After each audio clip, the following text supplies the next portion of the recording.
नमस्कार, NB news देख रहे हैं आप और मैं हूं आपके साथ हितेंद्र।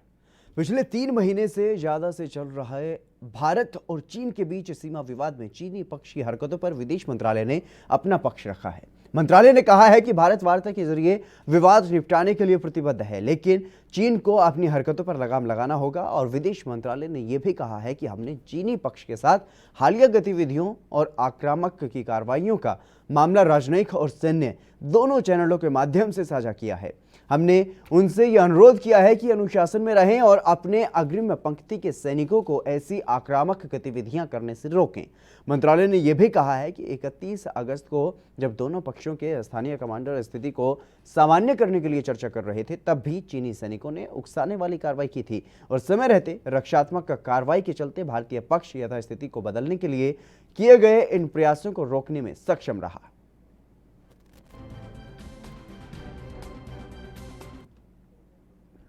विश्व स्वास्थ्य संगठन ने चेतावनी दी है कि कोरोना वायरस के चलते दुनिया भर के ज्यादातर देशों का हेल्थ सिस्टम अब चरमराने के करीब है। दरअसल WHO ने एक सर्वे में सामने आया है कि दुनिया के 90% से ज्यादा देशों का हेल्थ सिस्टम कोरोना वायरस महामारी की वजह से बुरी तरह से प्रभावित हुआ है। मार्च से जून के बीच मिले डेटा से यह पता चलता है कि स्वास्थ्य व्यवस्थाएं चरमरा रही हैं और ऐसे ही चलता रहा तो इनका और ज्यादा दिनों तक टिका रहना काफी मुश्किल होगा। WHO ने यह भी चेतावनी दी है कि जो देश बिना तैयारी के लॉकडाउन हटा रहे हैं वो तबाही को बुलावा दे रहे हैं। WHO के मुताबिक कोरोना के चलते कई रूटीन अपॉइंटमेंट और स्क्रीनिंग कैंसिल करने पड़ रही हैं। वहीं महामारी की वजह से कैंसर के इलाज जैसे क्रिटिकल केयर पर भी बहुत बुरा असर पड़ा है। मध्यम और कम आय वाले देशों को सबसे ज्यादा मुश्किलों का सामना करना पड़ा।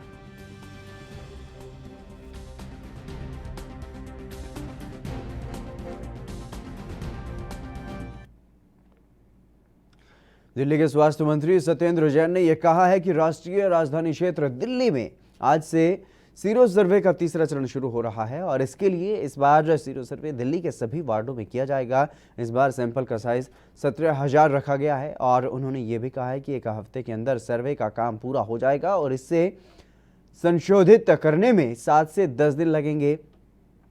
बता दें कि दिल्ली में कोरोना वायरस पर काबू पाने के लिए अब तक 2 बार सीरो सर्वे हो चुका है और सर्वे का तीसरा चरण आज से शुरू हो गया है और तीसरे चरण में दिल्ली के सभी 11 जिलों से और सभी आयु वर्ग के लोगों के नमूने जुटाए जाएंगे। इस दौरान लगभग 17,000 नमूने इकट्ठा किए जाएंगे और खास बात यह भी है कि तीसरे सर्वे में इकट्ठा किए जाने वाले नमूनों की संख्या दूसरे सर्वे से ज़्यादा होगी, लेकिन पहले वालों की तुलना में ये अब भी कम होगी, जो कि राष्ट्रीय रोग नियंत्रण केंद्र के नेतृत्व में हुआ था।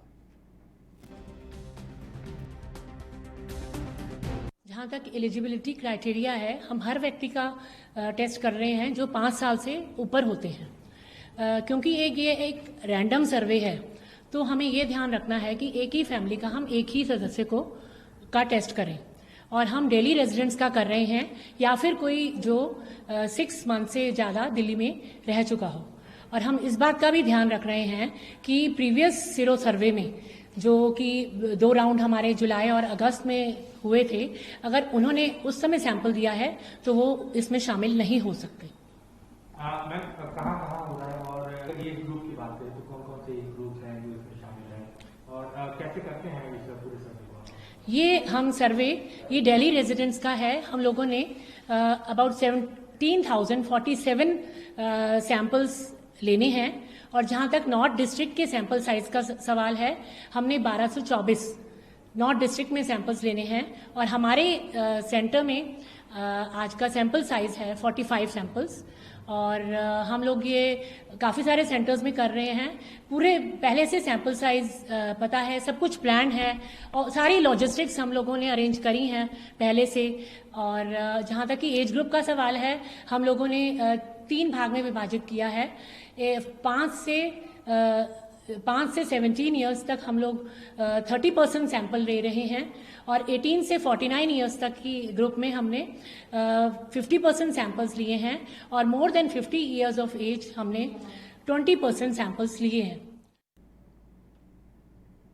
गोवा के पणजी में अनलॉक 4 के तहत 1 सितंबर से बार और रेस्टोरेंट भी खोल दिए गए हैं। हालांकि सभी एसओपी का दिशा निर्देश भी यहाँ पर उनका पालन करना होगा और एमएचए के दिशा निर्देशों के मुताबिक रेस्टोरेंट, बाजार, हर जगह शारीरिक दूरी का पालन करना होगा। इस कड़ी में गोवा के मुख्यमंत्री ने यह कहा है कि केंद्र की ओर से चौथे चरण के लिए सिर्फ जिन चीज़ों पर प्रतिबंध लगाया है उन्हीं पर ही सिर्फ गोवा में प्रतिबंध रहेगा।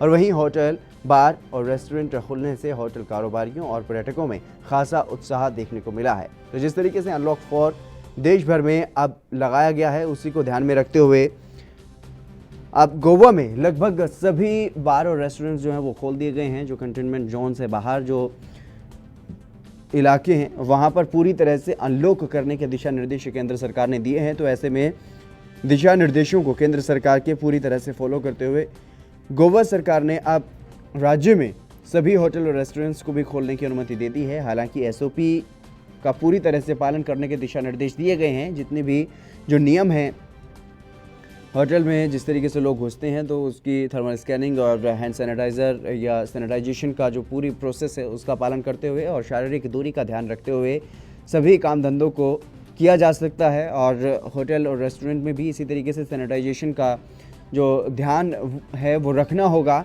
और सभी की चेकिंग करके, उनकी जांच करके, थर्मल स्कैनिंग करके उनको अंदर जाने की इजाज़त है। और हैंड सैनिटाइज करने के बाद और सैनिटाइजेशन का जो है वो पूरी तरह से ख्याल अब रखना होगा। हालांकि सरकार की तरफ से जिस तरीके से राहत दी गई है, लेकिन ये भी साथ साथ ये भी कहा गया है कि सरकार ने अनलॉक किया है, सरकार ने लोगों को राहत दी है, कोरोना ने राहत नहीं दी है। कोरोना अभी भी लगातार बरकरार है और कोरोना की वैक्सीन अभी तक नहीं आई है।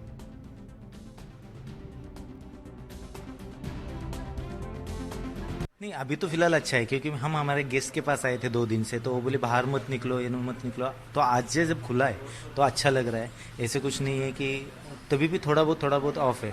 अभी जो लोग कैसीनो ऑन हो गया या फिर पब वगैरह ऑन हो गया तो अच्छा है, पर वैसे कुछ कर नहीं सकते क्योंकि ये बीमारी भी वैसा है। कितना दिन हो गया? आज तीसरा दिन है हमारा, तो आज बाहर निकले पहली बार, तो आज पहली मैं हरियाणा के मुख्यमंत्री मनोहर लाल खट्टर की कोरोना रिपोर्ट एक बार फिर से पॉजिटिव आई है। कोरोना संक्रमण को लेकर बीते रविवार को सीएम खट्टर को दोबारा से टेस्ट किया गया था।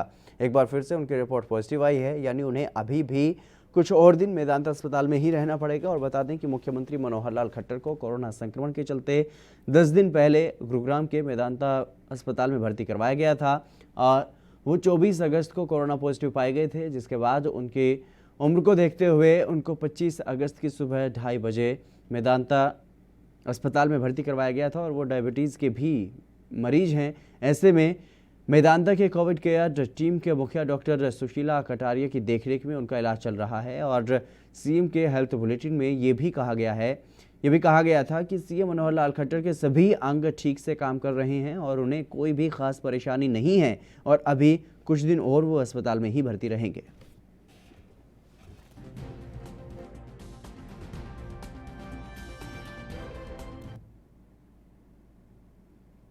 कोरोना संकट की वजह से अप्रैल से जून की इस वित्त वर्ष की पहली तिमाही के सकल घरेलू उत्पाद यानी कि जीडीपी में 23.9% की ऐतिहासिक गिरावट आई है।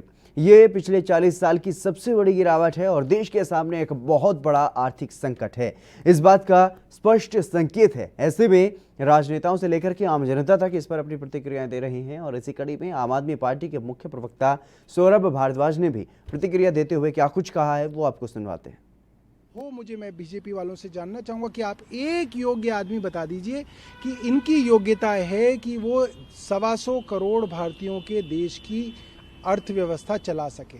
ये बहुत गंभीर बात है और जहाँ तक अर्थव्यवस्था देश की, इसके आंकड़ों का सवाल है।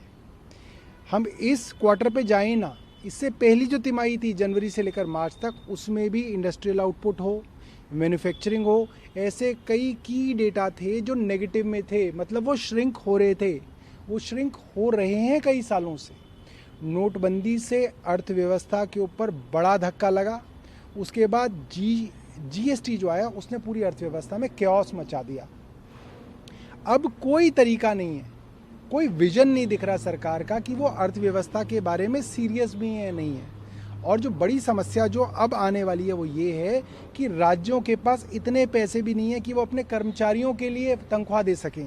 सड़कें कैसी बनेंगी, लोगों के घर पानी की व्यवस्था कैसे होगी, पुलिस को पैसा कैसे दिया जाएगा, डॉक्टरों की तनख्वाह कैसे आएगी। मतलब ये बहुत बड़ी एक व्यापक समस्या को हम सामने खड़े हैं।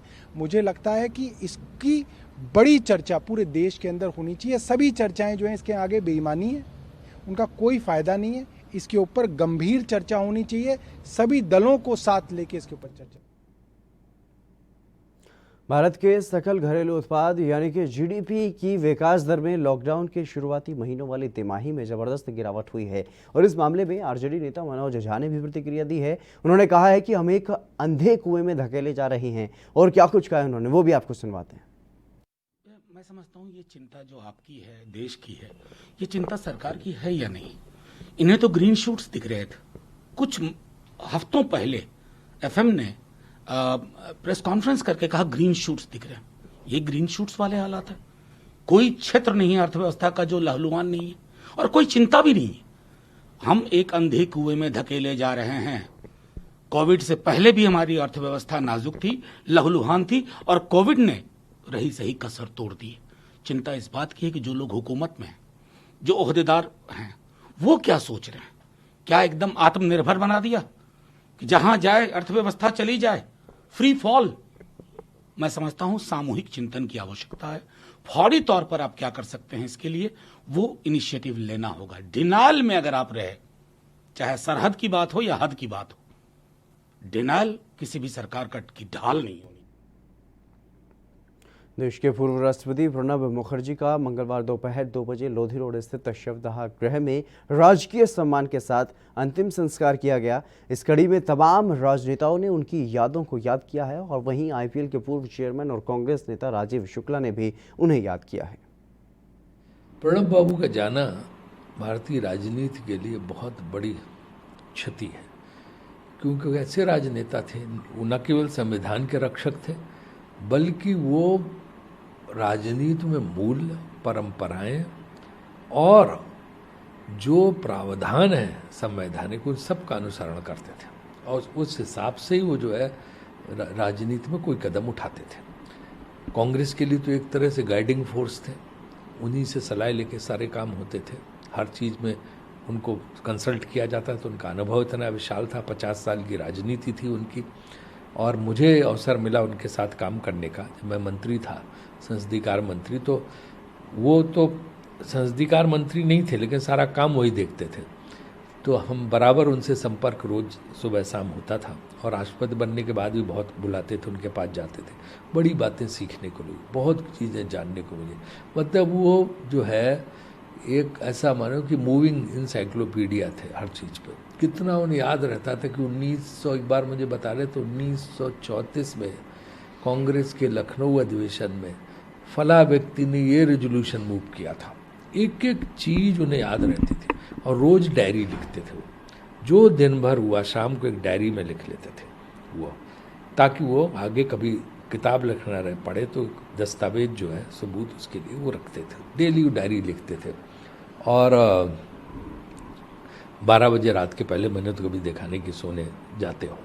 राष्ट्रपति के रूप में भी वो शाम तक ये करते थे, सुबह वॉक करना, ये सारा उनका नियम होता था। तो वो एक परफेक्ट लाइफ जीते थे और बाहर वार कहीं नहीं जाते, ना शादी में, ना ब्याह में, ना पार्टी में। किसी ने प्रणब बाबू को नहीं देखा होगा।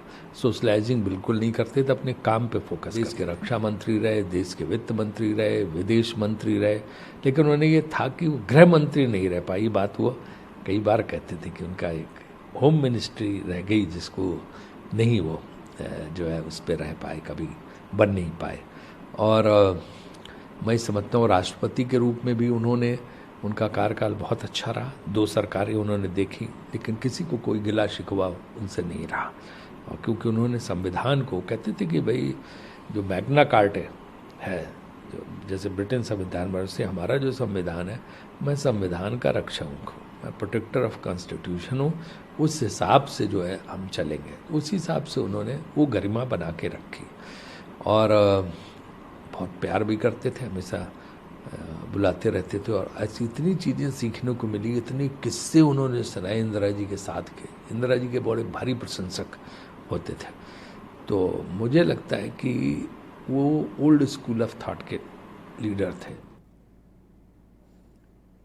पूर्व राष्ट्रपति और भारत रत्न प्रणब मुखर्जी का सोमवार को 84 साल की उम्र में निधन हुआ है। प्रणब मुखर्जी कई दिनों से बीमार चल रहे थे और उन्हें दिल्ली के आर्मी अस्पताल में दाखिल करवाया गया था। वो वेंटिलेटर में थे, लेकिन उन्हें बचाया नहीं जा सका। अब जगह जगह उन्हें लोग श्रद्धांजलि दे रहे हैं और ऐसी ही तस्वीरें सामने आई हैं पश्चिम बंगाल से, जहाँ कोलकाता में इको पार्क में प्रणब मुखर्जी को नमन किया गया। बंगाल सरकार के अतिरिक्त मुख्य सचिव समेत कई वरिष्ठ अधिकारियों और जाने माने लोगों ने प्रणब दा को पुष्प अर्पित कर नमन किया और मोमबत्तियां भी जलाई गई।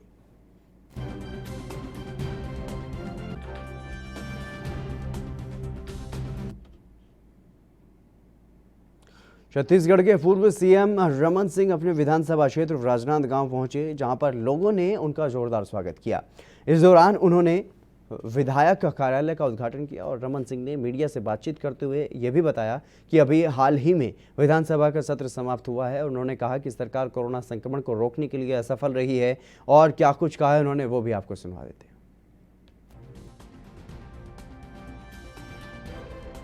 अभी विधानसभा का सत्र हुआ और उस सत्र में सरकार को कोरोना में असफलता के लिए पूरी तरीके से स्थगन प्रस्ताव के माध्यम से हम लोगों ने पूरी मजबूती के साथ विषय रखा और सरकार हर मामले में असफल रही है। न मज़दूरों को 1000 रुपया दिया गया जो प्रवासी मज़दूर आए, क्वारंटाइन की व्यवस्था तो ऐसी थी कि पंचायत के भरोसे छोड़ दिया गया। छत्तीसगढ़ ऐसा राज्य है दुर्भाग्यशाली हिंदुस्तान में जहाँ क्वारंटाइन सेंटर में सांप काटने से मौत हो रही है 2 लोगों की, फांसी लगाने से 2 लोगों की मौत हो रही है, जहर खाने से मौत हो रही है।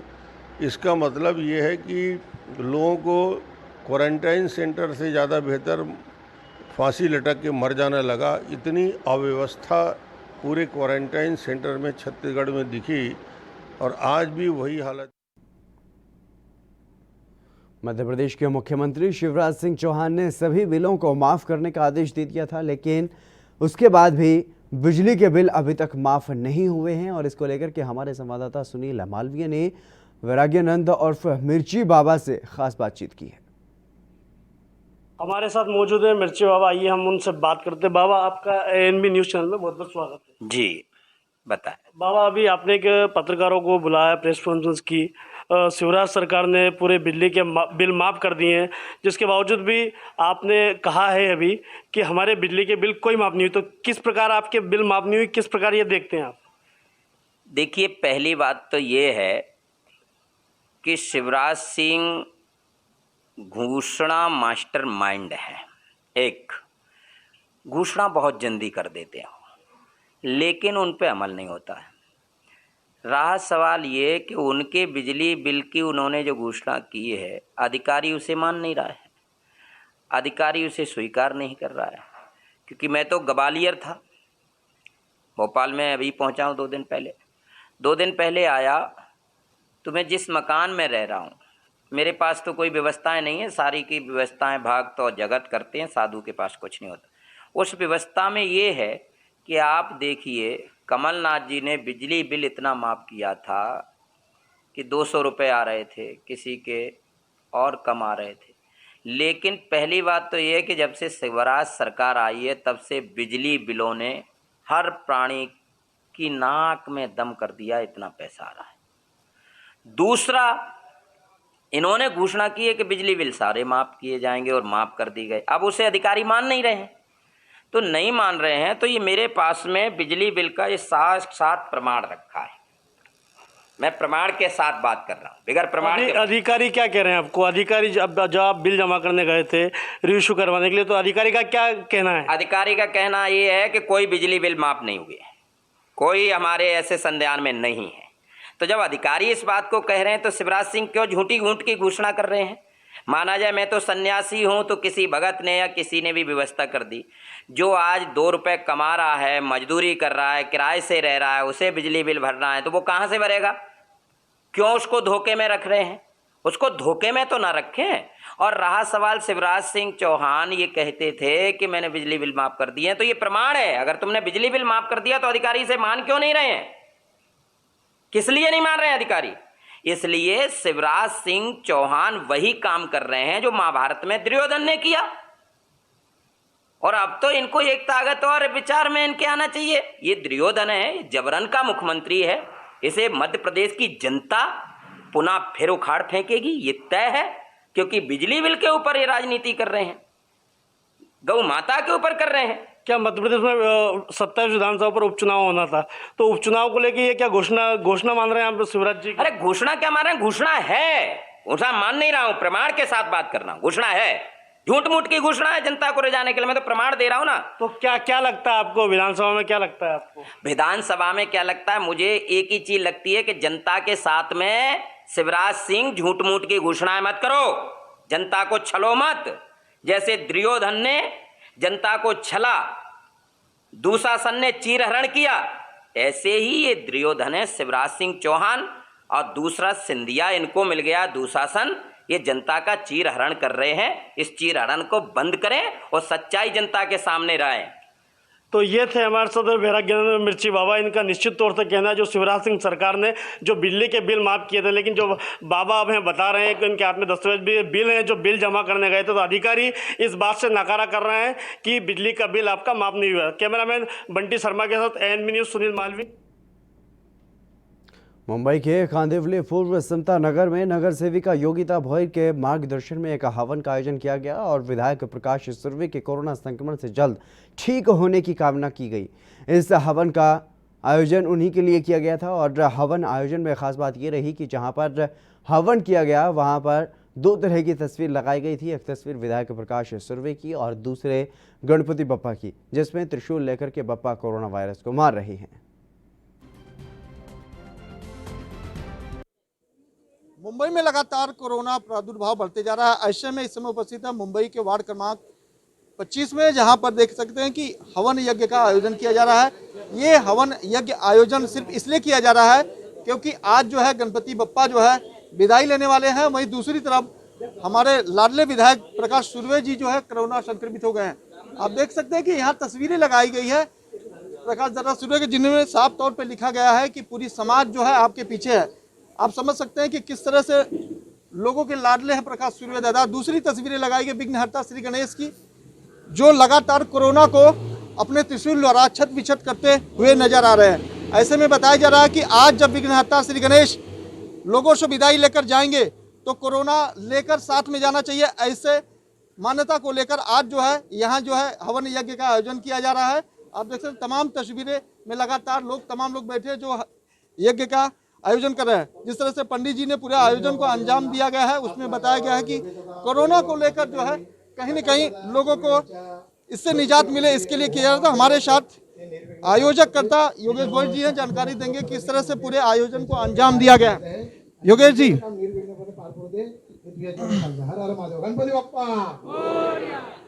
योगेश जी बताइए कि आज यज्ञ का आयोजन किया गया है, क्या क्या जो है मान्यताएं हैं, किस तरह से आप लोगों ने पूरा आयोजन का अंजाम दिया? सबसे पहले कि आज गणेश विसर्जन का दिन है। आज यहाँ पे अनंत चतुर्थी के दिन ऐसी मान्यता है कि विघ्नहर गणपति बप्पा सब विघ्न हर करते हैं, सब लेके जाते, दूर करते हैं। तो आज जो हमारे कार्य सम्राट आमदार प्रकाश दादा सुरवे, इनको अंशतः कोरोना की ये हुआ था और उनकी स्वस्थ और निरोगी आयु के लिए हम यहाँ पे यज्ञ किए हैं। तो जाहिर सी बात आप देख पा रहे हैं कि किस तरह से लगातार हवन का आयोजन किया जा रहा है। इसका खास मकसद बस यही है कि गणपति बप्पा जब आज लोगों से विदाई लेंगे तो शायद कोरोना को भी अपने साथ लेके जाएंगे। वहीं दूसरी तस्वीरें जो लगाई गई है प्रकाश दादा सुरवे की, जो भी कोरोना से संक्रमित है, जिनका इलाज चल रहा है, ऐसी बताई जा रही है कि हवन के माध्यम से प्रकाश दादा सुरवे को जो जल्द से जल्द ठीक होने की कामना की जा रही है। कैमरा पर्सन तो गुजर के मैं प्रकाश सोनी, ANB न्यूज मुंबई। आधुनिक फाइटर प्लेन राफेल को अंबाला में रखा गया है। एयरफोर्स के बेड़े में शामिल हुए इस आधुनिक विमान की सुरक्षा भी अब उतनी ही महत्वपूर्ण है जितना देश के लिए राफेल है। इसी के चलते अब एयर मार्शल मानवेंद्र सिंह ने अंबाला में उड़ने वाले कबूतरों को राफेल के लिए खतरा बताया है और उन्होंने एक पत्र लिखकर एयरबेस के नज़दीक उड़ने वाले पक्षियों को अंबाला के आसमान में उड़ने वाले कबूतरों की वजह से राफेल को नुकसान की आशंका जताते हुए कहा है कि जल्द से जल्द अंबाला एयरबेस के 10 किलोमीटर के दायरे में उड़ने वाले कबूतरों पर रोक लगाई जाए ताकि राफेल के उड़ने में किसी भी तरह की समस्या ना हो।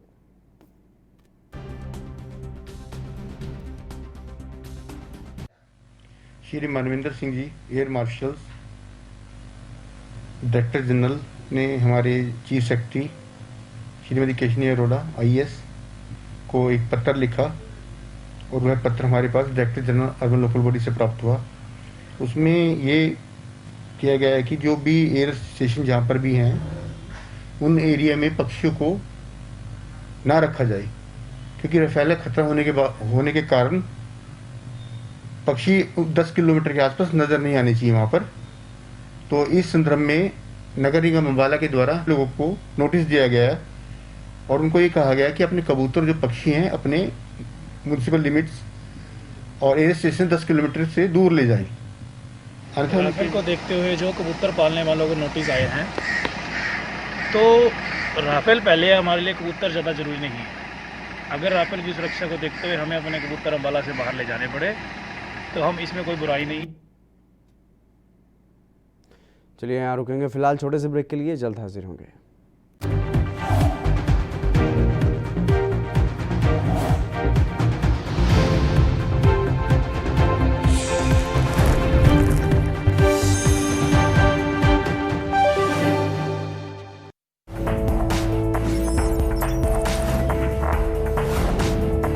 कम ब्रेक और ज्यादा खबरों के साथ देखिए ANP news in channel number पर।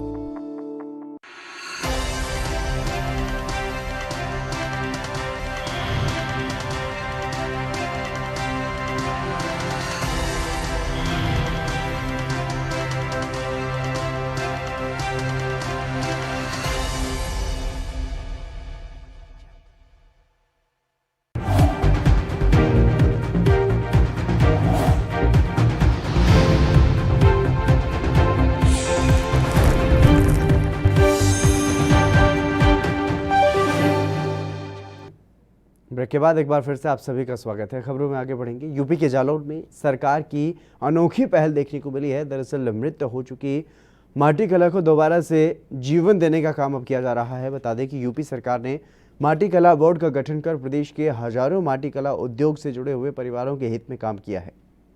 इसी के चलते बोर्ड के अध्यक्ष धर्मवीर प्रजापति ने 29 परिवारों को विद्युत चौक और संबंधित टूल किट उपलब्ध करवाई है, जिससे अब कुम्हारों के परिवार आसानी से मिट्टी के बर्तन, मूर्ति, खिलौने और दिए इत्यादि बना सकेंगे और अपनी जीविका चला सकेंगे। साथ ही उन्होंने कहा है कि माटी कला से जुड़े परिवारों को मुख्यमंत्री स्वरोजगार योजना के अंतर्गत ट्रेनिंग देकर चाक और टूल किट्स वितरण कर माटी कला को प्रोत्साहित करने का काम किया गया है।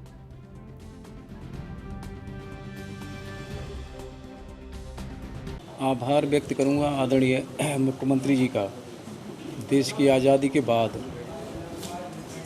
उत्तर प्रदेश में माटी कला से जुड़े परिवार, दूर दराज गांव गली मोहल्लों में रहने वाले उन परिवारों की चिंता करके उत्तर प्रदेश में माटी कला बोर्ड का गठन किया। संपूर्ण उत्तर प्रदेश में माटी कला बोर्ड के माध्यम से एक चिन्हीकरण का काम हम पूरे उत्तर प्रदेश में चला रहे हैं। हमारे पास अभी 36,000 लोगों के नाम पहुँचे, जिसमें 25,000 लोगों की पूरी डिटेल हमारे पास पहुँच चुकी है। उसी में सभी जनपदों में टूल किट्स हम लोग बांट रहे हैं। एक और जहां यूपी में आपराधिक घटनाएं बढ़ रही हैं, तो वहीं दूसरी ओर उत्तर प्रदेश में एक बार फिर से इंसानियत को शर्मसार कर देने वाला मामला सामने आया है। बता दें कि आगरा से एक निजी अस्पताल से हैवानियत की घटना सामने आई है, जहां पर निजी अस्पताल ने महिला के प्रसव कराने के बाद 30,000 रुपये के बिल के बदले डॉक्टर ने उससे जबरदस्ती नवजात को छीन लिया और दवाओं के 5,000 रुपये समेत 35,000 रुपये का बिल थमा दिया। इतना ही नहीं, जबरदस्ती महिला से एक कागज पर अंगूठा भी लगवा लिया। डॉक्टरों के हैवानियत के सामने महिला का पति भी कुछ नहीं कर सका और दंपति का आरोप है कि अस्पताल वालों ने उनसे कहा कि बिल चुकाने के लिए अपने बच्चे को 1 लाख रुपये में बेच दे। वहीं घटना के तुरंत बाद सोमवार को स्वास्थ्य विभाग की टीम हरकत में आई और अस्पताल को तुरंत सील कर दिया गया। फिलहाल नवजात का अभी भी कुछ पता नहीं चल सका है।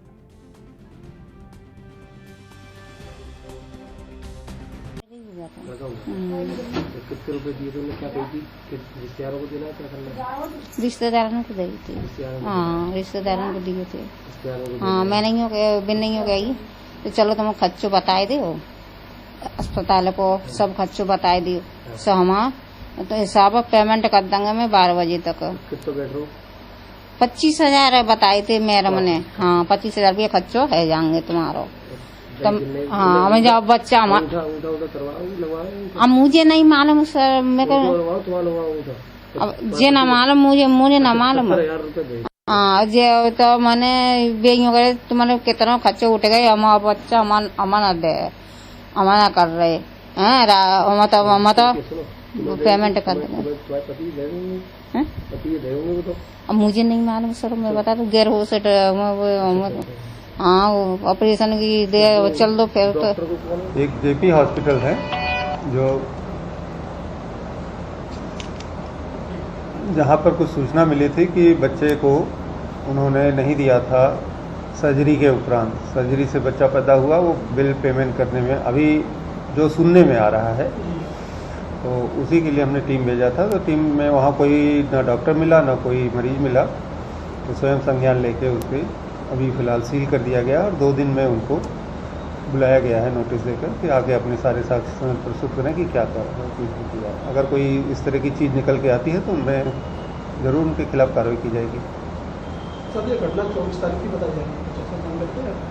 आइए, जब कोई अभी ना इसकी कोई शिकायत आई है ना कहीं कोई FIR हुई है, तो इसे हम लोगों ने स्वयं संज्ञान में लेके ही प्रशासन की मदद से जिलाधिकारी महोदय के संज्ञान में डालकर हमने इसे सील कर दिया है और 2 दिन के बाद इनको बुलाया गया है कि 2 दिन के अंदर आप अपनी सभी चीज़ें दिखाइए। यूपी के कानपुर में बिखरू कांड के बाद चौबेपुर थाना पुलिस इस कदर सहमी थी कि घटना के 60 दिन पूरे होने और अंतिम आरोपित की गिरफ्तारी के बाद हवन पूजन का सहारा लेती नजर आई और मंगलवार को सुबह से पुलिस कर्मियों ने थाने में शुद्धिकरण के लिए हवन पूजन कराया और थाने में पूजा पाठ को लेकर के पूरे क्षेत्र में चर्चा शुरू हो गई और वीडियो भी वायरल हो गया। हालांकि पुलिस अधिकारी इसे सामान्य हवन पूजन करने की बात कह रहे हैं, वहीं थाने में शिकायत दर्ज करने आए फरियादियों को खासा इंतजार करना पड़ा, जिससे शिकायतकर्ताओं को खासी दिक्कतों का सामना भी वहां पर करना पड़ा।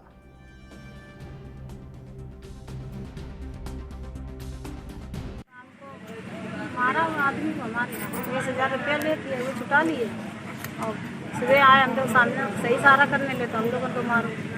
किन लोगों ने मारा है? राजू ने शाम को मारा, उनके घर वाले सब लोग, राजू ने सवेरे लठियाया गाँव वाले परिवार तुमको। अच्छा, अकेले थाने में कितनी देर से बैठे हो? सवेरे क्या है भैया, अंदर पुलिस बंद है अंदर। पुलिस ने सुनवाई की आपकी? हाँ, बंद है अंदर, केस साहब आ जाएंगे तब काम होगा। आप लोग जमीन पे बैठे हो, मेडिकल अभी तक नहीं हुआ, इसमें क्या है? मेडिकल के लिए पुलिस क्या कह रही? कितनी देर से बैठे हो? देखिए, अभी जब आपने बताया तो मैंने थाना चौबेपुर से जानकारी किया था। तो हर मंदिर में जैसे एक मंदिर, हर थाने पर मंदिर होता है, वहाँ भी एक प्राचीन मंदिर है, तो वो जो पंडित जी हैं उनकी रूटीन की पूजा वहाँ मंदिर पर होती रहती है। आज संभवतः मंगलवार का दिन था, इसलिए उन्होंने पूजा किया था। लेकिन जो बात अभी बताई गई उसको लेकर के ऐसा नहीं है कि किसी फरियादी को वेट कराया गया हो या अन्य कोई बात हुई। अभी थाना प्रभारी से मेरी बात हुई है, ऐसी किसी चीज़ के लिए उन्होंने मना किया है। ये एक रूटीन की पूजा जो मंदिर की होती है, वही पूजा आज पुजारी के द्वारा की गई है, ये बात बताई गई है। हवन भी किया गया? अब पूजा में हो सकता है हवन भी किया गया हो, लेकिन फिलहाल वहाँ कोई अलग से कोई आयोजन, कोई विशेष आयोजन या कोई ऐसा आमंत्रण वाली कोई चीज़ नहीं की गई। हाँ, हो सकता है कि आज मंगलवार का कोई विशेष दिन हो, इस कारण से वहाँ पुजारी जी आए रहे हों, लेकिन थाना स्तर पर इस तरह का कोई आयोजन प्रायोजित तरीके से नहीं हुआ है। पुलिसकर्मी की हिस्सा नहीं है उसमें? थाने के परिसर के अंदर है तो पुलिसकर्मी तो वहाँ हो सकता है मौजूद रहे। अम्बाला छावनी के निर्माणाधीन वार हीरोज मेमोरियल स्टेडियम का निरीक्षण करने खेल मंत्री संदीप सिंह पहुंचे। इस दौरान मंत्री ने अधिकारियों और ठेकेदारों से बातचीत की है और 1 साल के अंदर स्टेडियम का निर्माण कार्य पूरा करने का निर्देश दिया गया है। आपको बता दें कि हाल ही में गृह और स्वास्थ्य मंत्री अनिल विज ने भी स्टेडियम का निरीक्षण किया था।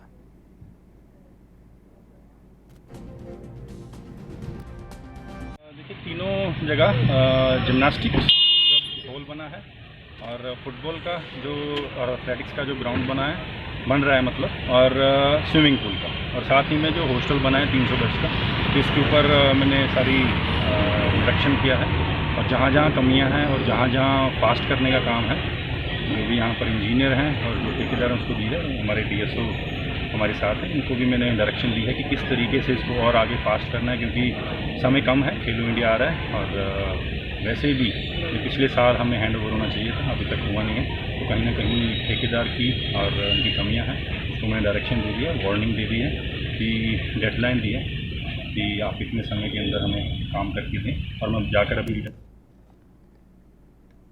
ओडिशा के केओंझार जिले के हरिचंदपुर थाना के अंतर्गत बायापीठ गांव के पास से 19 किलो हाथी के दांत जब्त किए गए हैं।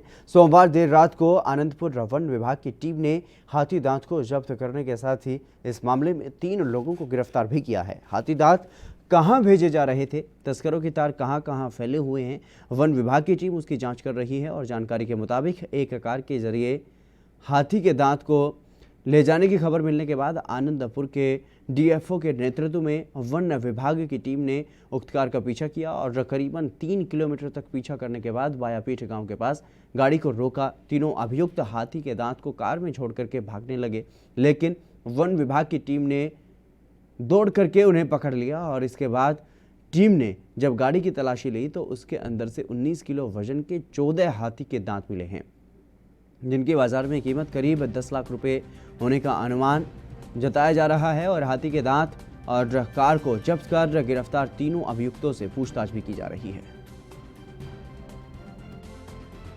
Getting a reliable information about the trade of elephant tusks, we intervened in the matter. We formed 5 teams, and then we tried to catch them at Pitapiti. One dhaba is there near Harichandanpur, but they tried to escape from the situation, and we followed them, and at Bayapita village we nabbed them and we seized a car and also 19.6 kg of elephant tusk. Also we caught 3 persons involved in it, and further inquiry and investigations are going on, and we are trying to reach to the root of the whole situation and who are the kingpins. Everything is going on.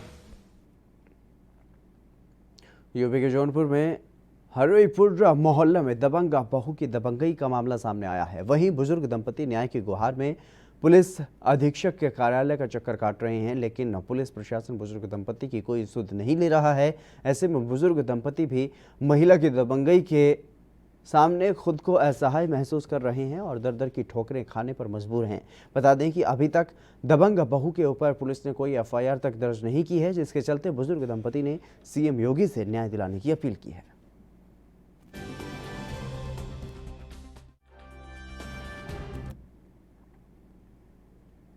Haryana सरकार में भागीदार और JJP के मुखिया अजय चौटाला फतेहाबाद पहुंचे, जहां पर कार्यकर्ताओं ने उनका फूल मालाओं के साथ जमकर स्वागत किया, लेकिन इस दौरान जमकर कोरोना नियमों की धज्जियां उड़ाई गई। भारी संख्या में लोगों की भीड़ जुटी, जिनमें से किसी के भी चेहरे पर मास्क दिखाई नहीं दिया। इक्का दुक्का लोगों ने ही मास्क लगाया है, लेकिन सामाजिक दूरी का ध्यान बिल्कुल भी नहीं रखा गया और खुद अजय चौटाला भी मुंह पर मास्क लगाए हुए दिखाई नहीं दिए। JJP के प्रदेश अध्यक्ष निशांत सिंह के चेहरे पर भी मास्क दिखाई नहीं दिया। हालांकि इस दौरान उन्होंने राइट टू रिकॉल बिल को पेश किया जाना था जो विधानसभा के सत्र में, उस पर उन्होंने कहा है कि हम उसके पक्षधर हैं और ये कानून हर जगह लागू होना चाहिए।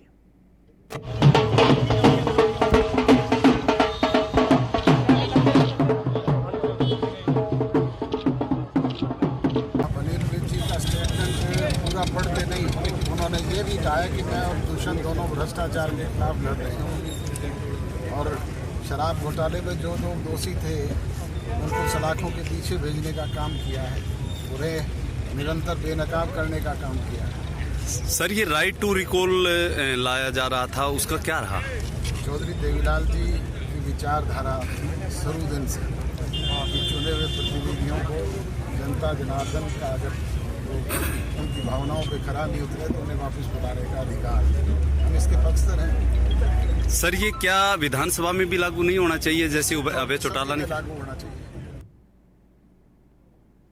कोरोना महामारी में सहायता करने वाले कोरोना योद्धा फरीदाबाद में अपने वेतन के लिए विरोध प्रदर्शन करने पर मजबूर हैं। सिविल अस्पताल फरीदाबाद में ठेके पर कार्यरत कर्मचारियों को पिछले 2 महीनों से वेतन नहीं मिला है, जिसके कारण कर्मचारियों ने सर्व कर्मचारी संघ हरियाणा के बैनर के तले सीएमओ कार्यालय का घेराव किया है और जमकर नारेबाजी की। इन कर्मचारियों में सफाई व्यवस्था से लेकर के सिक्योरिटी गार्ड तक सभी शामिल हैं और सभी कर्मचारियों ने डिप्टी सीएमओ को ज्ञापन सौंपते हुए वेतन की मांग की है। मैं हूँ फरीदाबाद के सिविल हॉस्पिटल और सिक्योरिटी गार्ड की पोस्ट पे हूँ। अच्छा, सिक्योरिटी गार्ड थोड़ा सा जोर से बोल दीजिए। सिक्योरिटी गार्ड की पोस्ट पे हूँ। अच्छा, तो कितने समय से काम कर रहे हैं आप? लगभग 4 साल हो गए। 4 साल हो गए। हाँ जी। तो आपको तनख्वाह कितने समय से नहीं मिली है? लगभग मिलती रहती है लेकिन अब बंद है। कितने समय से? 2 महीने से बंद है। आज हमारे बीके फरीदाबाद के जो हमारे ठेके के कर्मचारी इसमें काम करते हैं, उन कर्मचारियों को अभी तक 2 महीने से हमारा वेतन बकाया है। जुलाई माह का वेतन अभी तक नहीं दिया। आज 31 अगस्त हो गई, इस वेतन की भी अभी तक प्रशासन ने यहाँ पर कोई तैयारी नहीं करी है।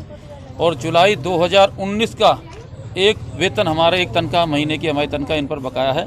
आज इस मांग को लेकर आज हम सीएमओ साहब के कार्यालय पर आए हैं। हमने प्रदर्शन किया है, नारेबाजी की है कि हमारी कम से कम हमारे वेतन का भुगतान।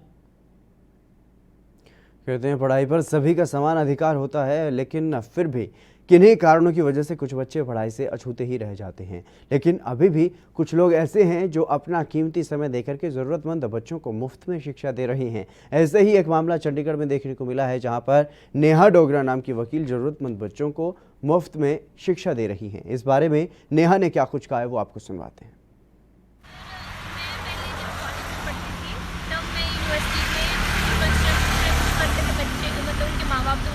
बैठते थे तो मैंने उनसे पूछा कि आप लोग स्कूल नहीं जाना चाहते हो, पढ़ना नहीं चाहते हो? तो उन्होंने बोला कि हाँ हम पढ़ना चाहते हैं बट हमारे माँ बाप हमें पढ़ाते नहीं। मतलब नहीं भी उनकी भी मजबूरी होती है उनके पेरेंट्स की। तो फिर वैसे ही मुझे ये लोग मिले तो फिर मैंने इन लोगों को पूछा कि आप लोग पढ़ना चाहते हो? तो इन्होंने भी इंटरेस्ट दिखाया कि हाँ मैं पढ़ना चाहते हैं और बट मैंने पढ़ाऊँगी तो पढ़ोगे? उन्होंने बोला तो रेगुलर 2 वीक हो गए लोगों को आते हुए, ये भी रेगुलर आते हैं, मैं भी रेगुलर आती हूँ। जैसे कि मेरे को बोलती हूँ सो जाओ, आपको बोलती हूँ यही सब मानते, मैं बोलती हूँ पढ़ना है तो नहा के आओगे, अच्छे कपड़े पहन के आओगे और सारा होमवर्क करके आओगे, मास्क लगा के आओगे। तो जैसे मैंने उनको जो मास्क दिए हैं जो मैं बोलती हूँ वो सब मानते हैं, नहा के आते हैं, नए कपड़े जो जो मस्त कपड़े होते हैं वो सब पहन के आते हैं, जो होमवर्क देती हूँ वो भी करके आते हैं। मेरी साइड से भी इनिशिएटिव है, इनकी साइड से भी है, ये भी सपोर्ट कर रहे हैं, मैं भी सपोर्ट। अमृतसर में पोस्ट मैट्रिक स्कैम में उसके खिलाफ आज आम आदमी पार्टी के कार्यकर्ताओं द्वारा प्रदर्शन किया गया और पंजाब के मंत्री साधु सिंह धर्मसोत का पुतला वहां पर जलाया गया। आम आदमी पार्टी के विधायक सर्वजीत कौर और शहरी प्रधान अशोक तलवार का कहना है कि पोस्ट मैट्रिक स्कैम कांग्रेस सरकार में हुआ है, जिसमें करीब 68 करोड़ के स्कॉलरशिप का घोटाला किया गया है और ये स्कॉलरशिप SC/ST बच्चों को दी जानी थी। और आम आदमी पार्टी ने ये चेतावनी दी है कि अगर ये मामला हल नहीं किया गया तो वो पंजाब के मुख्यमंत्री के आवास का घेराव करेंगे।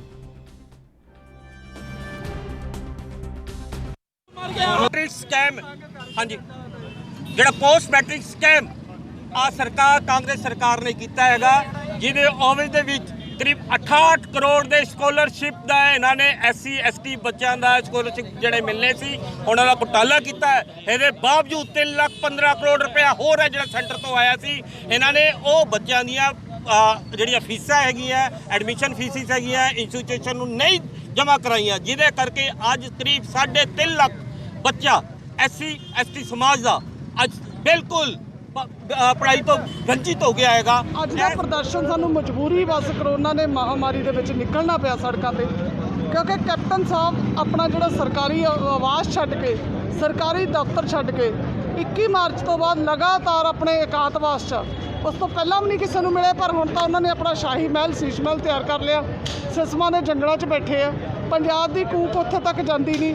ਇਸੇ ਦੀ ਆੜ ਦੇ ਵਿੱਚ ਉਹਨਾਂ ਦਾ ਚਹੇਤਾ ਮੰਤਰੀ ਜਿਹੜਾ ਥੋੜੇ ਦਿਨ ਪਹਿਲਾਂ ਕਹਿ ਰਿਹਾ ਵੀ ਮੈਂ ਤਾਂ ਅਸੀਂ ਸਾਡੀ ਕੈਬਨਿਟ ਆ ਜਿਹੜੀ ਕੈਪਟਨ ਸਾਹਿਬ ਦੇ ਸੀਰੀ ਆ, ਕੈਪਟਨ ਸਾਹਿਬ ਨੇ ਵੀ ਆਪਦਾ ਆਕਾ ਹੋਣ ਦਾ ਪੂਰਾ ਫਰਜ਼ ਨਿਭਾ ਦਿੱਤਾ। ਕੈਪਟਨ ਸਾਹਿਬ ਨੇ ਵੀ ਉਹਦੇ ਜਦੋਂ ਹੀ ਉਹਦੇ 64 ਕਰੋੜ ਦਾ ਘੁਟਾਲਾ ਨਿਕਲਿਆ, ਕਿਸੇ ਵਿਰੋਧੀ ਨੇ ਨਹੀਂ ਕੱਢਿਆ 64 ਕਰੋੜ ਦਾ ਘੁਟਾਲਾ। ਕੈਪਟਨ ਸਾਹਿਬ ਦੇ ਖੁਦ ਇੱਕ IAS ਅਫੀਸਰ ਨੇ ਜਿਨ੍ਹਾਂ ਨੇ ਨੂੰ ਕੈਪਟਨ ਸਾਹਿਬ ਨੇ ਆਪ ਹੀ ਅਪਾਇੰਟ ਕੀਤਾ, ਉਹਨੇ 64 ਕਰੋੜ ਦਾ ਘੁਟਾਲਾ। पंजाब के मुक्तसर में 15 अगस्त के दिन नजदीकी गांव हुसनर की विवादित जमीन स्केच के साथ खालिस्तान लिखा हुआ झंडा चढ़ाने वाले 2 व्यक्तियों को पुलिस ने गिरफ्तार करने में सफलता हासिल की है। पत्रकारों को जानकारी देते हुए SPD राजपाल सिंह हुंदल ने यह बताया है कि उन्होंने गांव हुसनर के जसवीर सिंह और राजवीर सिंह को इस मामले में गिरफ्तार कर लिया है। उन्होंने कहा है कि इन व्यक्तियों के साथ और कितने व्यक्ति थे और इनके संबंधों की जाँच भी अब की जाएगी।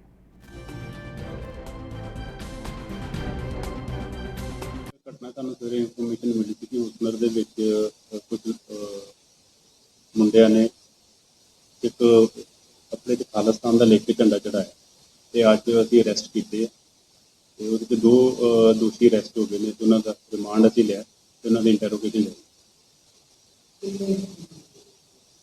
ਇਹ ਪੁੱਛਗਿੱਛ ਹੀ ਸਾਹਮਣੇ ਆਊਗਾ ਕਿ ਹੋਰ ਇਹਨਾਂ ਦੇ ਸਾਥੀ ਕਿਹੜੇ। ਇਹ ਹੁਸਨਰ ਦੇ ਰਹਿਣ ਵਾਲੇ ਨੇ।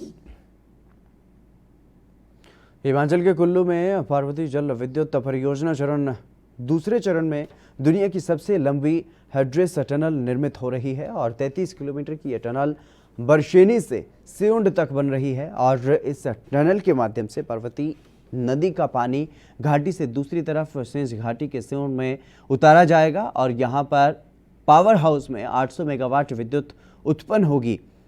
ये टनल अब मात्र 2.5 किलोमीटर शेष बची है और पार्वती परियोजना के महाप्रबंधक LK त्रिपाठी ने यह बताया है कि इस टनल पर कार्य जोरों पर है और करीब 2 वर्षों में ये बनकर तैयार होगी।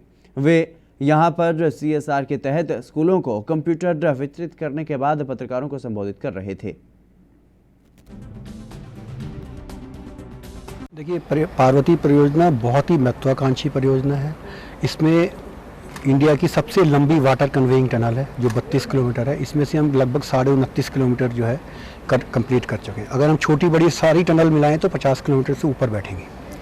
तो इसमें से हमारा लगभग 2.5 किलोमीटर टनल बचा हुआ है और ये भी तकनीकी कारण है क्योंकि इस बीच में जो बाहर था वो फॉरेस्ट का क्षेत्र था, वहाँ पे हमको एडिशनल एडिट नहीं मिल पाई थी। तो इसकी वजह से जो है काफ़ी चैलेंजिंग जॉब था। हमारी जो TBM लगाई और जो यहाँ पे जो रॉक आई है उसमें जियोलॉजिकल कंडीशंस के होते हुए काफ़ी दिक्कत आई। तो अभी 2.5 किलोमीटर बची है, ये भी हम अगले 2 साल के अंदर ख़त्म कर देंगे। CSR में NHPC कॉरपोरेशन लेवल पे तो बहुत सारे काम करी, बहुत सारे स्टेट में कर रही है और अलग अलग परियोजना भी जो है अलग अपने अपने हिस्सों में काम कर रहे हैं। और ये जो इवन अभी जो कोरोना का चैलेंज आया है इसमें इस परियोजना के लेवल पे भी हमने काफ़ी क्षेत्रीय लेवल पे काम किए हैं। इसमें ये 21 कंप्यूटर है 2 विद्यालयों को ये दिए जा रहे हैं और मुझे विश्वास है कि इससे जो है जो बच्चे हैं उनकी पढ़ाई लिखाई में आगे बढ़ा मिलेगा और जो हमारी टेक्नोलॉजी जैसे जैसे एडवांस हो रही है तो विद्यालयों को भी अपने आप को एडवांस करने में मदद। हिमाचल के शिमला में भारत रत्न पूर्व राष्ट्रपति प्रणब मुखर्जी के निधन पर राज्य के पूर्व मुख्यमंत्री वीरभद्र सिंह ने गहरा शोक जताया है। ये श्री प्रणब मुखर्जी के निधन से देशवासियों को और खासकर जो उन्हें लंबे अरसे से जानते थे आघात पहुंचा है। वो कुशल लीडर थे, हंसमुख थे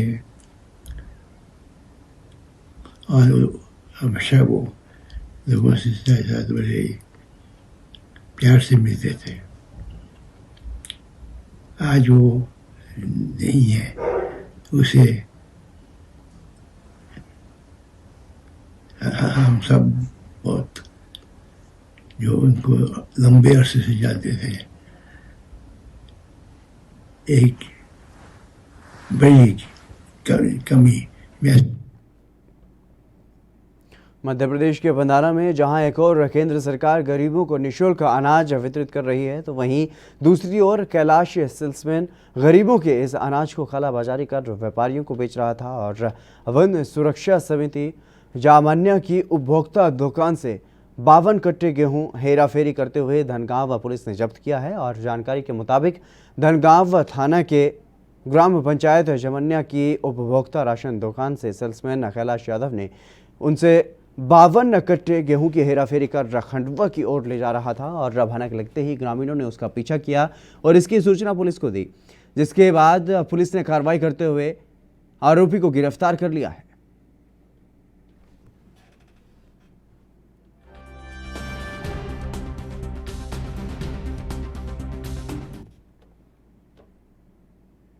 पंजाब के कपूरथला में चुनाव से पहले कांग्रेस प्रत्याशी और तत्कालीन विधायक ने शहर को पेरिस बनाने का वादा किया था, लेकिन अब विधायक साहब के सपनों के पेरिस की तस्वीरें आपको दिखाएंगे, जहां पर खड्डों में सड़क है। हमारे संवाददाता सुनील की विशेष रिपोर्ट आप देखिए। ਸਤਿ ਸ਼੍ਰੀ ਅਕਾਲ, मैं ਹਾਂ ਤੁਹਾਡੇ ਨਾਲ ਸੁਨੀਲ ਗੋਗਨਾ। ANB ਨਿਊਜ਼ ਦੇਖਦੇ ਹੋਏ ਸਾਰੇ ਦਰਸ਼ਕਾਂ ਦਾ ਸਵਾਗਤ ਆ। ਜਦ ਕਿ ਸਾਡੀ ਕੈਪਟਨ ਸਰਕਾਰ 3.5 ਸਾਲ ਬਣੀ ਨੂੰ ਹੋ ਗਏ ਆ। ਅਸੀਂ ਅੱਜ ਕਪੂਰਥਲਾ ਦੇ ਪੀਰ ਚੌਧਰੀ ਰੋਡ ਦੇ ਉੱਪਰ ਖੜੇ ਹਾਂ, ਜਦ ਕਿ ਸਾਡੇ ਜਿਹੜੇ ਕਿ CM ਸਾਹਿਬ ਨੇ ਕਪੂਰਥਲਾ ਦੇ ਵਿਧਾਇਕ ਰਾਣਾ ਗੁਰਜੀਤ ਸਿੰਘ ਨੇ ਦਾਅਵੇ ਕੀਤੇ ਸੀ ਸੜਕਾਂ ਨੂੰ ਜਿਹੜਾ ਕਿ ਮਲਾਈ ਵਾਂਗਰ ਬਣਾ ਦੇਵਾਂਗੇ। ਆਹ ਦੇਖ ਲਓ, ਆਓ ਤਾਂ ਅਸੀਂ ਤੁਹਾਨੂੰ ਸਾਰੀਆਂ ਤਸਵੀਰਾਂ ਦਰਸ਼ਕਾਂ ਨੂੰ ਲਾਈਵ ਦਿਖਾਵਾਂਗੇ। ਆਹ ਦੇਖੋ ਮਲਾਈ ਸੜਕਾਂ ਵਾ, ਇਹ ਕਿੰਨੀਆਂ ਵਧੀਆ ਸੜਕਾਂ ਵਾ। ਜਦ ਕਿ ਸਰਕਾਰ ਏਡੇ ਵੱਡੇ ਦਾਅਵੇ ਕੀਤੇ ਜਦੋਂ ਸਾਡੇ ਪੰਜਾਬ ਦੇ ਕੈਪਟਨ ਅਮਰਿੰਦਰ ਸਿੰਘ ਜੀ ਜਿਹੜੇ ਕਿ ਮੁੱਖ ਮੰਤਰੀ ਬਣੇ, ਉਹਨਾਂ ਨੇ ਪਹਿਲਾਂ ਇਹ ਕਿਹਾ ਮੈਂ ਨਸ਼ਾ ਖਤਮ ਕਰ ਦਊਂਗਾ, ਮੈਂ ਨਸ਼ਾ ਵਧਣ ਨਹੀਂ ਦਊਂਗਾ, ਮੈਂ ਘਰ ਘਰ ਨੌਕਰੀ ਦਊਂਗਾ, ਸੜਕਾਂ ਪੂਰੀਆਂ ਮਲਾਈ ਮੰਗਰ ਬਣਾਵਾਂਗੇ। ਵੱਡੀਆਂ BJP ਲੀਡਰਾਂ ਨੇ ਵੀ ਕੀਤੇ, ਅਕਾਲੀ ਸਰਕਾਰ ਨੇ ਵੀ ਕੀਤੇ, ਪਰ ਕਪੂਰਥਲੇ ਦੇ ਜਿਹੜੇ ਹਾਲਾਤ ਆ ਬਹੁਤ ਮਾੜੇ ਹਨ। ਸਾਡੇ ਨਾਲ ਇਸ ਵੇਲੇ ਰਾਜਵੀਰ, ਆਓ ਅਸੀਂ ਤੁਹਾਨੂੰ ਗੱਲਬਾਤ ਕਰਨੀ ਚਾਹਾਂਗੇ। ਹਾਂਜੀ ਸਰ, ਕੀ ਨਾਮ ਤੁਹਾਡਾ? ਮੇਰਾ ਨਾਮ AK ਸਬਰਵਾਲ। ਕਿੱਥੇ ਸਰ ਤੁਸੀਂ ਰਹਿੰਦੇ? ਪੁੱਡਾ 'ਚ ਰਹਿੰਦੇ। ਜਿਹੜਾ ਕਿ ਕੈਪਟਨ ਸਰਕਾਰ ਬਣੀ ਨੂੰ 3.5 ਸਾਲ ਹੋ ਗਏ ਆ। ਇੱਥੋਂ ਦੇ ਕਪੂਰਥਲੇ ਦੇ ਜਿਹੜੇ ਵਿਧਾਇਕ ਰਾਣਾ ਗੁਰਜੀਤ ਸਿੰਘ ਜੀ ਲਗਾਤਾਰ ਉਹ 13-14 ਸਾਲ ਤੋਂ 18 ਸਾਲ ਤੋਂ ਜਿੱਤਦੇ ਆ ਰਹੇ ਆ। ਉਹਨਾਂ ਨੇ ਕਿਹਾ ਸੀ ਕਪੂਰਥਲਾ ਨੂੰ ਮੈਂ ਇੱਕ ਜਿਹੜਾ ਕਿ ਸਵਰਗ ਬਣਾ ਦਾਂਗਾ, ਮਲਾਈ ਮੰਗਰ ਇੱਥੇ ਸੜਕਾਂ ਹੋਊਗਾ। ਉਹ ਕੀ ਉਹਨਾਂ ਨੇ ਆਪਣੇ ਦਾਅਵੇ ਪੂਰੇ ਕੀਤੇ? ਕੋਈ ਕੰਮ ਨਹੀਂ ਹੋ ਰਿਹਾ, ਬਿਲਕੁਲ ਬੁਰਾ ਹਾਲ ਆ। ਸੜਕ ਦਾ ਦੇਖ ਲਓ ਕੀ ਹਾਲ ਆ। ਇੱਥੇ ਸਾਰੀ ਪੁੱਡਾ ਔਰ ਸਾਰੀ ਇਹ ਕਲੋਨੀ ਇੱਥੋਂ ਲੰਘਦੀ ਹੈ। ਇਹਨਾਂ ਦਾ ਕੁਛ ਇਲਾਜ ਕੀਤਾ ਜਾਵੇ, ਗੌਰਮੈਂਟ ਨੂੰ ਜਾਗਣਾ ਚਾਹੀਦਾ। ਇਹ ਬੜੀ ਦੇਰ ਦੀ ਸੜਕ ਖਰਾਬ ਆ, ਹੁੰਦੀ ਨਹੀਂ ਖਰਾਬ। ਇਹ ਮੇਰੇ ਖਿਆਲ ਸਾਲ ਹੀ ਹੋ ਗਏ ਸੜਕ ਖਰਾਬ ਹੋਈ ਨੂੰ। ਫਿਰ ਅੱਗੇ ਪੀਰ ਚੌਧਰੀ ਆ, ਲੋਕੀ ਪੀਰ ਚੌਧਰੀ ਬਹੁਤ ਆਉਂਦੇ ਆ। ਇੱਕ ਇਤਿਹਾਸਿਕ ਪੀਰ ਬਾਬੇ ਦੀ ਜਗ੍ਹਾ ਇੱਥੇ ਹਰ ਸਾਲ ਮੇਲੇ ਲੱਗਦੇ ਆ। ਹਰ ਵੀਰਵਾਰ ਲੋਕੀ ਬਹੁਤ ਦੁਨੀਆ ਆਉਂਦੀ ਹੈ। ਬੜੇ ਔਖੇ ਹੋ ਰਹੇ ਸਾਰੇ ਜਣੇ। ਤੁਸੀਂ ਆਪਣੇ ਵਿਧਾਇਕ ਨੂੰ ਕੋਈ ਨਹੀਂ? ਅਸੀਂ ਤਾਂ ਸਾਰੇ ਤਾਂ ਜਿੱਦਾਂ ਤੁਸੀਂ ਰਿਪੋਰਟਰ ਆ, ਇੱਦਾਂ ਹੀ ਹੋਰ ਰਿਪੋਰਟਰ ਮਿਲਦੇ, ਉਹਨਾਂ ਨੂੰ ਕਹੀਦਾ ਵਾ। ਉਹ ਕਹਿੰਦੇ ਅਸੀਂ ਤਾਂ ਮੈਟਰ ਤੁਹਾਡਾ ਅਪ ਟੂ ਉਹਨਾਂ ਤੋਂ ਪਹੁੰਚਾਇਆ ਵਾ, ਪਰ ਕੋਈ ਗੱਲਬਾਤ ਨਹੀਂ ਹੁੰਦੀ ਪਈ। ਦੇਖ ਰਹੇ ਹੋ ਪੀਰ ਚੌਧਰੀ ਰੋਡ ਦੀ ਸੜਕ ਹੈ ਔਰ ਇੱਥੇ ਇਤਿਹਾਸਕ ਸਥਾਨ ਹੈ ਜਿਹੜਾ ਕਿ ਬਾਬਾ ਪੀਰ ਚੌਧਰੀ ਦਾ ਬੜਾ ਪੁਰਾਣਾ ਸਥਾਨ ਬਣਿਆ। ਹਰ ਵੀਰਵਾਰ ਉੱਥੇ ਲੋਕ ਇੱਕ ਮੇਲੇ ਦੇ ਰੂਪ ਵਿੱਚ ਇਕੱਠੇ ਹੁੰਦੇ ਨੇ ਔਰ ਸਭ ਤੋਂ ਵੱਡੀ ਗੱਲ ਉਹਦੇ ਨੇੜੇ ਗੁਰਦੁਆਰਾ ਸਾਹਿਬ ਹੈ। ਗੁਰਦੁਆਰਾ ਸਾਹਿਬ ਦੇ ਵਿੱਚ ਵੀ ਲੋਕ ਸੰਗਤ ਜੁੜਦੀ ਹੈ। ਉਸ ਤੋਂ ਇਲਾਵਾ ਇੱਥੇ ਅੱਗੇ ਬਹੁਤ ਕਲੋਨੀਆਂ ਨਿਕਲਦੀਆਂ ਨੇ ਔਰ ਕਪੂਰਥਲੇ ਦੀ ਮੈਂ ਕਹਿੰਦਾ ਜਦੋਂ ਆ ਤਰਸਯੋਗ ਹਾਲਤ ਵੇਖਦੇ ਆ ਤੇ ਰਾਣਾ ਗੁਰਜੀਤ ਸਿੰਘ ਜੀ ਦੀ ਉਹ ਜਿਹੜੀ ਬਿਆਨਬਾਜ਼ੀ ਉਹ 'ਤੇ ਤਰਸ ਆਉਂਦਾ ਹੈ। ਸਾਡੇ ਵਿਧਾਇਕ ਨੇ, ਸਤਿਕਾਰਯੋਗ ਨੇ, ਸਾਡੀ ਬਾਰ-ਬਾਰ ਉਹਨਾਂ ਨੂੰ ਗੁਜ਼ਾਰਿਸ਼ ਹੈ ਰਾਣਾ ਗੁਰਜੀਤ ਸਿੰਘ ਜੀ, ਸਾਡੇ ਕਪੂਰਥਲੇ ਨੂੰ ਤੁਸੀਂ ਪੈਰਿਸ ਬਣਾਉਣ ਦਾ ਵਾਅਦਾ ਕੀਤਾ ਸੀ, ਕਿਰਪਾ करके कपूरथले ਨੂੰ ਕਪੂਰਥਲਾ ਹੀ ਬਣਾ ਦਿਓ। अशोक कुमार जी, आप सड़क से इधर से जाते हो, सड़क टूटी है? सड़क बहुत ख़राब है, बहुत ज़्यादा ख़राब। कैसी दिक्कत आती है? बहुत जाने में दिक्कत आती है।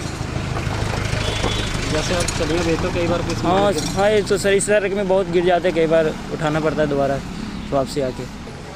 देखो जी, जो भी पैरिस कपूरथले ਦਾ ਬਣਿਆ ਵਾ ਉਹ ਮੈਂ ਇਕੱਲਾ ਨਹੀਂ, ਸਾਰਾ ਸ਼ਹਿਰ ਦੇਖ ਰਿਹਾ।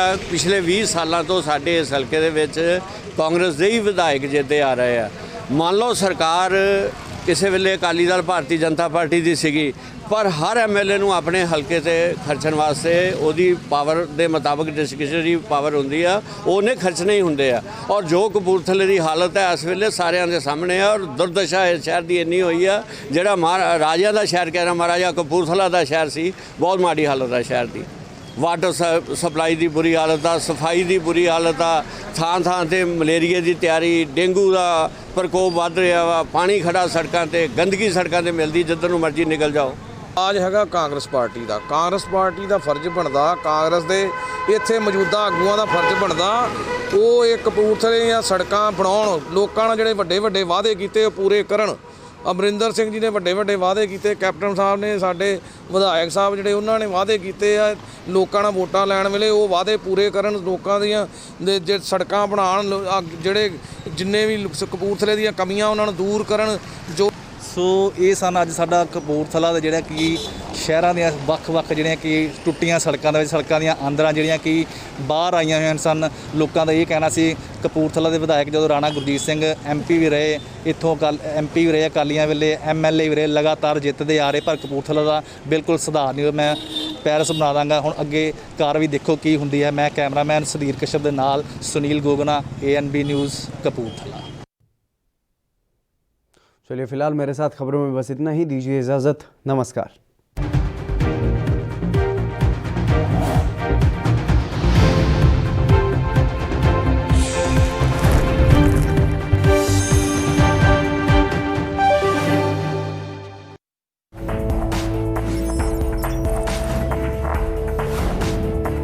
कम ब्रेक और ज्यादा खबरों के साथ देखिए ANB news in channel number पर।